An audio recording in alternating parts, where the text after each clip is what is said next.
Okay, it is Frédéric Saint-Georges from Geek Bécois. Hello, hello. Hello, good morning. Hello, good morning. How are you doing? Good. So here I am with Jess and Aaron, both co-director of the first episode. Actually, not just the first episode, but at least the first episode of Daredevil Born Again. So how are you excited to see the series coming back?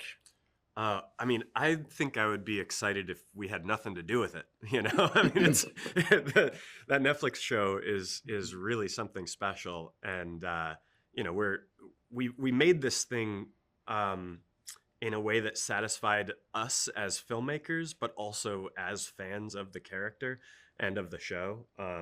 So no matter what, like we're excited to get it out there. We think we're going to do everyone real proud. I'm sure of it. So the first episode has a really cool one take shot with a lot of action. How long did it take to film it, and how many takes did it take?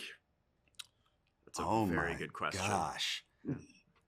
Do you remember? Yeah. You want me to go for it?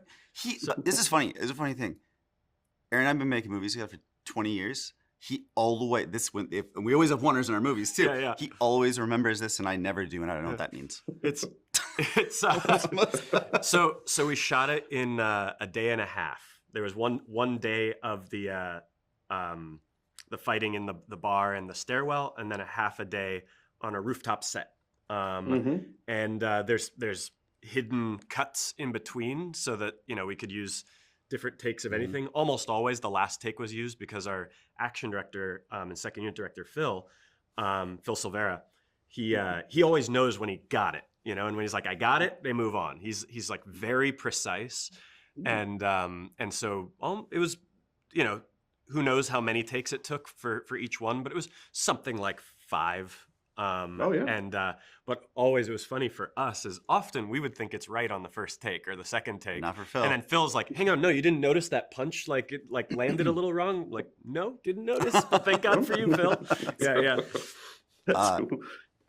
Yep. So the MCU is getting bigger and bigger every week almost. How would you convince viewers who are not familiar with Daredevil to get into the show? Oh. Well, I mean, let us go through the virtues of Daredevil. It's one of the best crime dramas of the last couple decades, maybe. Yeah. It's pretty up there. Yeah. It's not a supernatural story, you know. There's not like you know, glowing power sphere that anyone's going after. It's it's down and dirty, and it's street level, and it's TVMA, you know. So it's a very like mature and complex themes. Here's a big one. You've got a group of some of the best living actors today, literally, who have been able to work on these characters for how many years? Yeah, a decade. A decade working on that. I mean, that's a gift to us as an audience. You know, these guys, they're so insanely talented. And they know these characters so well. When you see them perform them, it's almost like watching someone get possessed. It's like this character exists now.